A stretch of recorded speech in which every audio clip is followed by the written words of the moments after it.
প্রিয় বন্ধুগণ, আসসালামু আলাইকুম। আমি মুসাদ্দিক আলী ইবনে মোহাম্মদ, বাংলা বিভাগের শিক্ষার্থী।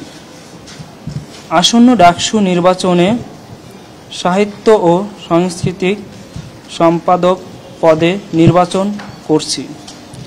আমার ব্যালট নাম্বার 9। আমি নির্বাচিত হলে সকল বৈচিত্র্যময় সাহিত্য সংস্কৃতির মধ্যে সহাবস্থা গড়ে তোলে সংস্কৃতিতে সকলের